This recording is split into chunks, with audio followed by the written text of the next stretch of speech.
Assalamualaikum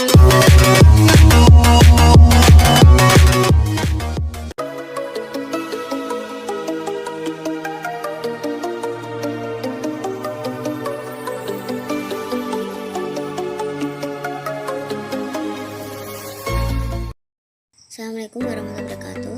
Perkenalkan, kami dari kelompok 3 akuntansi semester 6 Universitas Terbuka dari Pokja Cempaka Pati, yang terdiri dari 1. Diana Lisa, 2. Hesti Nabila Koirunisa, 3. Malaida Laura Seti Pamsutardi, dan 4. Niken Wafik Al-Afia. Di sini kami akan mempresentasikan yaitu tentang audit penerimaan perikatan, perencanaan audit, dan prosedur analistik. Proses audit atas laporan keuangan dibagi menjadi 4 tahap, yaitu 1. Penerimaan perikatan audit, 2. Perencanaan audit, 3. Pelaksanaan pengujian audit, dan 4. Pelaporan audit. Dan yang pertama saya akan presentasikan yaitu penerimaan perikatan audit. Langkah-langkah dalam kegiatan penerimaan perikatan. 1. Melaksanakan survei pendahuluan.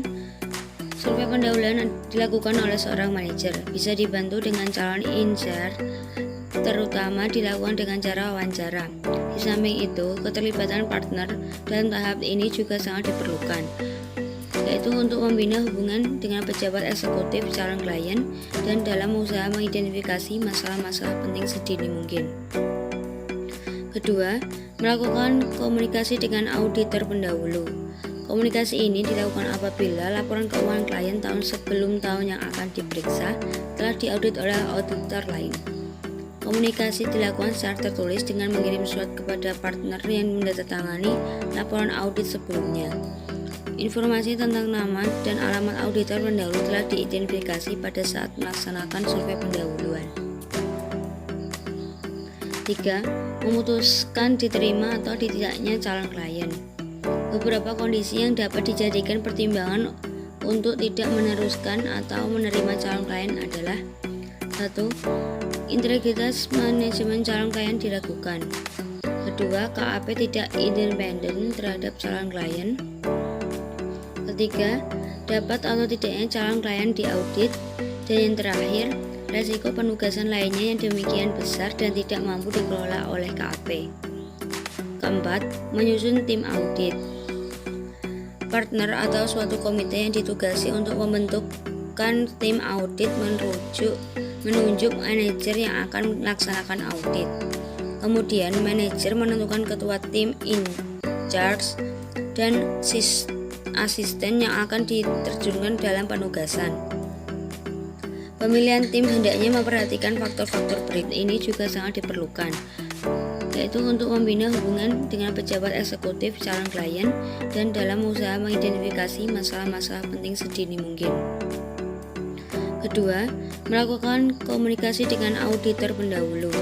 Komunikasi ini dilakukan apabila laporan keuangan klien tahun sebelum tahun yang akan diperiksa telah diaudit oleh auditor lain. Komunikasi dilakukan secara tertulis dengan mengirim surat kepada partner yang menandatangani laporan audit sebelumnya. Informasi tentang nama dan alamat auditor pendahulu telah diidentifikasi pada saat melaksanakan survei pendahuluan. 3. Memutuskan diterima atau tidaknya calon klien. Beberapa kondisi yang dapat dijadikan pertimbangan untuk tidak meneruskan atau menerima calon klien adalah: 1. Integritas manajemen calon klien diragukan. 2. KAP tidak independen terhadap calon klien. 3. Dapat atau tidaknya calon klien diaudit. Dan yang terakhir, resiko penugasan lainnya yang demikian besar dan tidak mampu dikelola oleh KAP. 4. Menyusun tim audit. Partner atau suatu komite yang ditugasi untuk membentukkan tim audit menunjuk manajer yang akan melaksanakan audit. Kemudian manajer menentukan ketua tim in charge dan asisten yang akan diterjunkan dalam penugasan. Pemilihan tim hendaknya memperhatikan faktor-faktor berikut: 1. Pengalaman dengan klien. 2. Pengalaman dengan industri klien yang bersangkutan. 3. Tingkat kesibukan masing-masing staf. 4. Keahlian khusus yang diperlukan. 5. Membuat jadwal audit. 1. 3 hal yang harus diperhatikan dalam membuat jadwal audit. 1. Jangka waktu yang diperkirakan untuk menyelesaikan pekerjaan. 2. Tenggat waktu yang diberikan oleh calon klien. Dan ketiga, kesiapan calon klien untuk memulai diaudit. 6. Membuat proposal atau surat perikatan. SA seksi nomor 320 mengatur tentang surat perikatan audit. Pada seksi tersebut diatur bahwa kedua belah pihak, yaitu auditor dan klien, harus menyetujui syarat-syarat perikatan. Tujuan surat perikatan yang dibuat sebelum dimulainya suatu perikatan adalah untuk mengakhiri salah paham berkenaan dengan perikatan tersebut. Selanjutnya akan dibacakan oleh Saudara Niken. Baik, terima kasih Mbak Maida untuk waktunya. Materi selanjutnya adalah perencanaan audit. Di tahap perencanaan, auditor membuat strategi audit secara keseluruhan dan detail prosedur yang akan dijalankan atau audit plan. Tahap ini apabila dilakukan dengan tepat dan terarah, dapat memberikan manfaat bagi auditor, di mana auditor dapat 1. Memusatkan perhatian pada area-area yang penting atau material dalam audit. 2. Mengidentifikasi dan menyelesaikan masalah yang terjadi atau yang mungkin terjadi dengan tepat waktu. 3. Mengorganisasikan proses audit sehingga dapat dijalankan dengan efektif dan efisien. 4. Memilih anggota tim perikatan dengan kapabilitas dan kompetensi yang mumpuni. 5. Mengawasi dan melakukan review atas pekerjaan anggota tim perikatan. Selanjutnya, kegiatan yang terdapat dalam tahap perencanaan diantaranya sebagai berikut. 1. Menjalankan prosedur atas penerimaan klien. Kebijakan dan prosedur dalam memutuskan penerimaan klien. Umumnya, kebijakan dan prosedur ini mengatur tentang 1. Latar belakang perusahaan klien. 2. Persyaratan etis yang dimiliki perusahaan klien. 3. Komunikasi dengan auditor terdahulu atau apabila audit tahun sebelumnya dilakukan oleh auditor yang berbeda. 4. Kebutuhan akan ahli di bidang tertentu. 5. Pemilihan anggota tim perikatan. Dan 6. Perolehan suara perikatan atau engagement letter.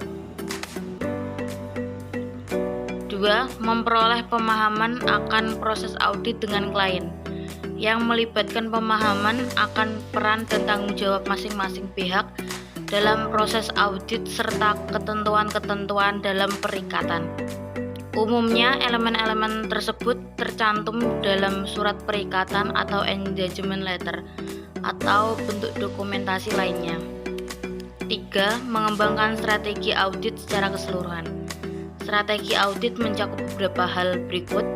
1. Karakteristik yang relevan dengan proses audit seperti kerangka pelaporan yang digunakan. 2. Tanggal pelaporan. 3. Tingkat materialitas. 4. Penilaian resiko dan keputusan untuk menilai efektivitas pengendalian internal. 5. Rencana pemanfaatan sumber daya yang tersedia. Yang keempat, memilih anggota tim perikatan dengan kompensasi yang mumpuni mengenai industri di mana perusahaan klien beroperasi. Selain kompetensi teknis, anggota tim perikatan juga diharuskan untuk memahami standar profesional dan kode etik akuntan. Umumnya, anggota tim perikatan terdiri dari rekan partner, manajemen, staf audit senior, dan staf audit junior. Yang kelima, mempertimbangkan penggunaan bantuan tenaga ahli. Secara khusus mengidentifikasikan tenaga ahli sebagai individu yang memiliki kemampuan, keahlian, dan pengalaman yang mumpuni di luar bidang tertentu, di luar akuntansi. Dalam membuat strategi audit, auditor harus mempertimbangkan apakah akan melibatkan tenaga ahli, terutama terkait valuasi akun tertentu dalam laporan keuangan yang material. Yang keenam, memahami kondisi lingkungan bisnis klien, termasuk lingkungan internal dan eksternal bisnis, kondisi ekonomi industri, peraturan pelaporan keuangan, dan dampak kompetisi bisnis. Informasi ini dapat diperoleh dari wawancara dengan manajemen atau pihak lain dalam entitas yang bertanggung jawab atas tata kelola perusahaan. Keseluruhan pemahaman mengenai kegiatan bisnis perusahaan ini penting dalam proses penilaian resiko oleh auditor, karena setiap individu dan perusahaan memiliki resiko yang saji yang berbeda. Yang ketujuh, penilaian resiko yang dilakukan setelah auditor telah mendapatkan pemahaman yang cukup mengenai kondisi bisnis perusahaan. Umumnya penilaian resiko ini dilakukan dengan mengidentifikasi efektivitas implementasi pengendalian internal dengan berpedoman pada kerangka COSO atau Committee of Sponsoring Organization of the Tradeway Commission. Yang kedelapan, menjalankan prosedur analitis. Mengenai prosedur analitis menyatakan bahwa dalam melakukan prosedur analitis, auditor harus mempertimbangkan laporan keuangan klien dengan 1. Ekspektasi perusahaan yang dapat ditunjukkan dalam bentuk budget atau forecast report, dan auditor yang dapat ditunjukkan dalam bentuk perhitungan auditor mengenai estimasi besarnya beban depresiasi. Yang kedua, informasi keuangan perusahaan di industri serupa. Sebagai contoh, auditor dapat membandingkan rasio penjualan terhadap piutang perusahaan klien dengan perusahaan lain dengan ukuran yang serupa di industri yang sama. Yang ketiga, informasi keuangan perusahaan klien di periode sebelumnya. Hal ini bertujuan untuk melihat kenaikan atau penurunan yang signifikan di akun-akun tertentu, sehingga auditor dapat merancang prosedur tertentu dalam jangka merespon hal ini. Presentasi selanjutnya akan dilanjutkan oleh Mbak Nabila.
pandang bersifat subjektif karena auditor perlu mengusahakan bukti penunjang dengan menggunakan teknik-teknik audit lainnya. 4. Konfirmasi. Konfirmasi merupakan upaya untuk mempengaruhi informasi atau penegasan dari sumber lain yang independen, baik secara lisan maupun tertulis. 5. Analisis. Dengan analisis, auditor dapat melihat hubungan penting antara satu unsur dengan unsur-unsur lainnya. Pada umumnya, dengan analisis akan diketahui hubungan-hubungan atau hal-hal yang normal atau tidak normal. Hasil analisis hanya memberikan indikator saja, kebenarannya masih harus dibuktikan dengan cara lain. 6. Perbandingan. Perbandingan adalah usaha untuk mencari kesamaan atau perbedaan antara dua atau lebih gejala atau keadaan. Dalam audit kegiatan keuangan misalnya, audit melakukan pekerjaan membandingkan seperti membandingkan antara satu buku dengan hasil audit fisik. Hasil pekerjaan membandingkan biasanya dilakukan dengan melakukan analisa sebab-sebab terjadinya penyimpangan. 7. Audit bukti-bukti tertulis atau voting dan verifikasi. Voting adalah memeriksa autentik tidaknya serta lengkap tidaknya bukti yang mendukung suatu transaksi, sedangkan verifikasi adalah istilah yang digunakan dalam arti untuk memeriksa ketelitian perkalian, penjumlahan, pembukuan, pemilikan, dan eksistensinya. 8. Rekonsiliasi. Rekonsiliasi adalah penyesuaian antara dua golongan data yang berhubungan, tetapi masing-masing dibuat oleh pihak-pihak yang independen atau terpisah untuk mendapatkan data yang benar. 9. Penelusuran atau tracing. Tracing adalah cara memeriksa dengan cara menelusuri proses suatu keadaan, kegiatan, ataupun masalah sampai pada sumber bahan atau bukti pembukuannya. 10. Rekomputasi atau recomputing. Rekomputasi adalah menghitung kembali kalkulasi yang telah ada untuk menetapkan kecermatannya. 11. Scanning. Scanning berarti melakukan penelaahan secara umum dan cepat untuk menemukan hal-hal yang memerlukan audit lebih lanjut. Selanjutnya akan dijelaskan oleh Mbak Diana Lisa.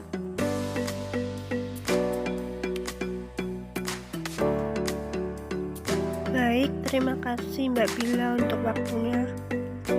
Pelaporan audit. Pengertian laporan audit. Laporan audit adalah media formal yang digunakan oleh auditor dalam mengkomunikasikan kepada pihak yang berkepentingan tentang kesimpulan atas laporan keuangan yang diaudit. Dalam menerbitkan laporan audit, auditor harus memenuhi 4 standar pelaporan yang ditetapkan dalam standar auditing yang berlaku umum. Laporan hasil audit adalah merupakan salah satu tahap paling penting dan akhir dari suatu pekerjaan audit.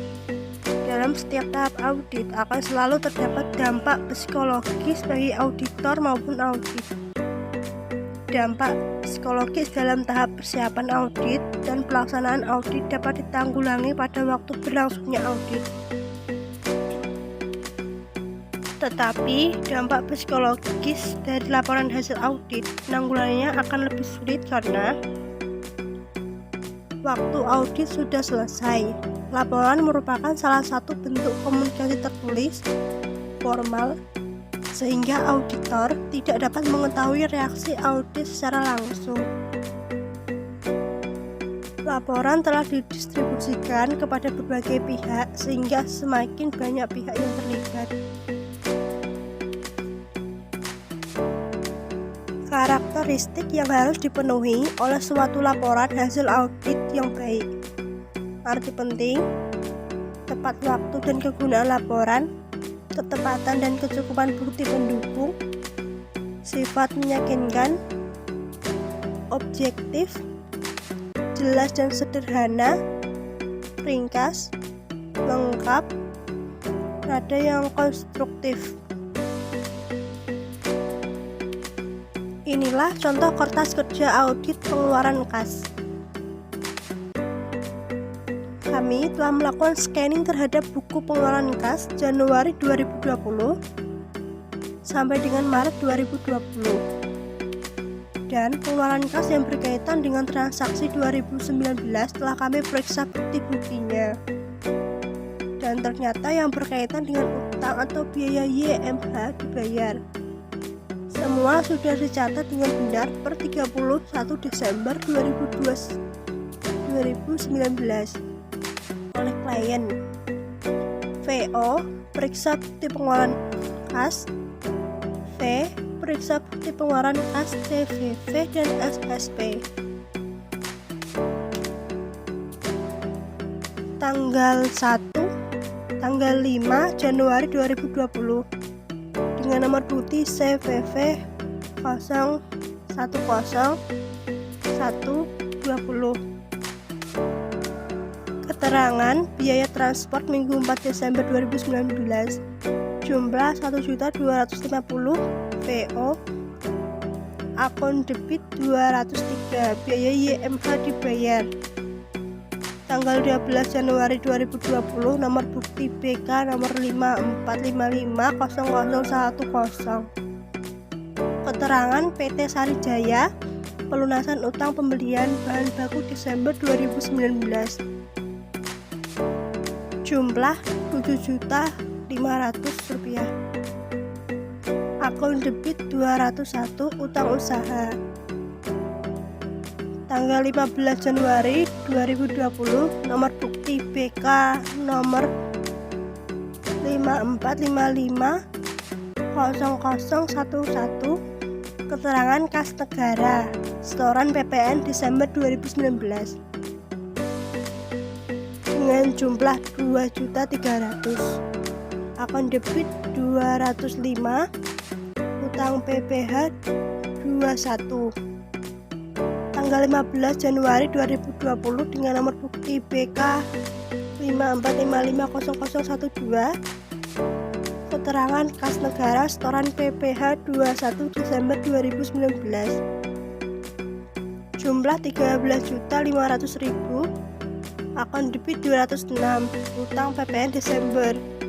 Tanggal 17 2020, nomor bukti BK 54550010. Keterangan PLN listrik Desember 2019. Keterangan PLN listrik Desember 2019. Jumlah 1.100.000 VO. Akun debit 203, biaya YMH dibayar. Tanggal 17 Januari 2020, nomor bukti BK 5455001019. Keterangan telepon, rekening telepon Desember 2019. Jumlah 1.800.000. Akun debit 203. Tanggal 25 Januari 2020, nomor bukti 555002. Keterangan PT Tintin, pelunasan utang pembelian komputer 2027 Desember 2019. Jumlah 4.500.000. Akun debit 201, utang usaha. Ini contoh kertas kerja audit penerimaan kas. Kami telah melakukan scanning terhadap buku penerimaan kas Januari 2020 sampai dengan Maret 2020 dan penerimaan kas yang berkaitan transaksi 2019. Telah kami periksa bukti-buktinya dan ternyata yang berkaitan dengan piutang atau pendapatan. Semua dicatat dengan benar per 31 Desember 2019 oleh klien. Tanggal 12 Januari 2020. Nomor bukti CRV 060120. Keterangan bunga deposito ex Bank BNI 13/12/2019 sampai dengan 12/1/2020. Jumlah 2.500.000. Akun kredit 557 pendapatan bunga. Tanggal 15 Januari 2020 dengan nomor bukti CRV 035120. Keterangan pelunasan X PT Pratama jumlah 25 juta, akun kredit 120, piutang usaha. Tanggal 27 Januari 2020, nomor bukti CRV 045120. Keterangan pelunasan X PT Lawrencia jumlah 37 juta, akun kredit 120, piutang usaha. Tanggal 30 Januari 2020 dengan nomor bukti CRV 057120. Keterangan pelunasan XPT Labaria jumlah 47.500.000, akun kredit 120, piutang usaha. Tanggal 11 Maret 2020 dengan nomor bukti CRV 075120. Keterangan pelunasan XPT Sukaku jumlah 33.300.000, akun kredit 120. Setelah penyampaian materi, selanjutnya adalah sesi tanya jawab. Pertanyaan pertama akan dibacakan oleh Mbak Niken. Baik Mbak Malaida, pertanyaan pertama, apa saja langkah-langkah dalam kegiatan penerimaan perikatan audit? Pertanyaan kedua akan disampaikan oleh Mbak Diana Lisa. Pertanyaan nomor 2, apa saja kategori utama pengujian auditor untuk mencapai tujuan pengujian, pengendalian, dan pengujian substansi dengan melaksanakan penguapan?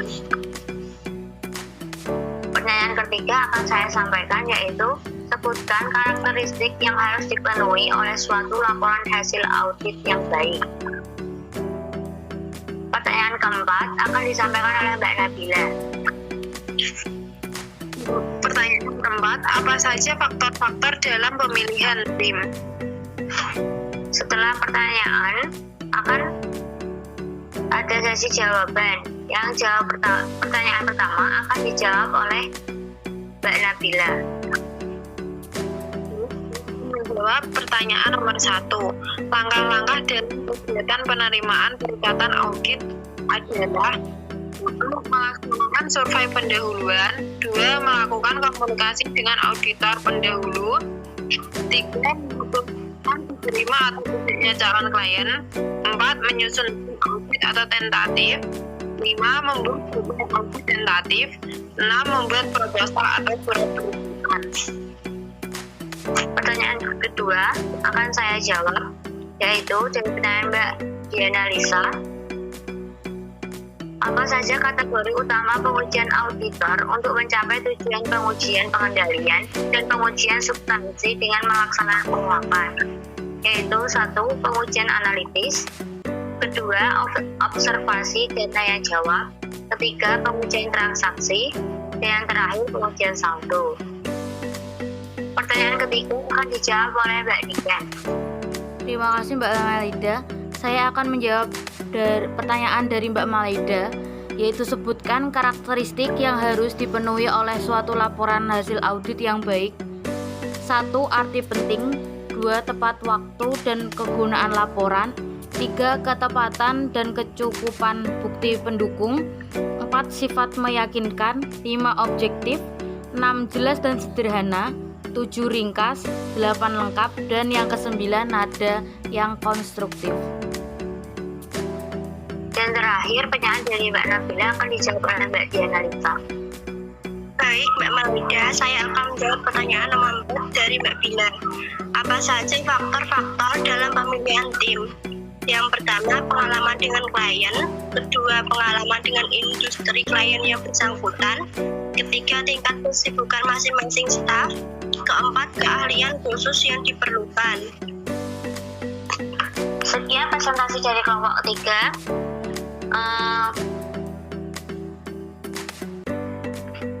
Sekian dari presentasi kelompok 3. Apabila ada salah kata dalam penyampaian materi yang saya sidang jawab, kami semua dari kelompok 3 mohon maaf. Wassalamualaikum warahmatullahi wabarakatuh.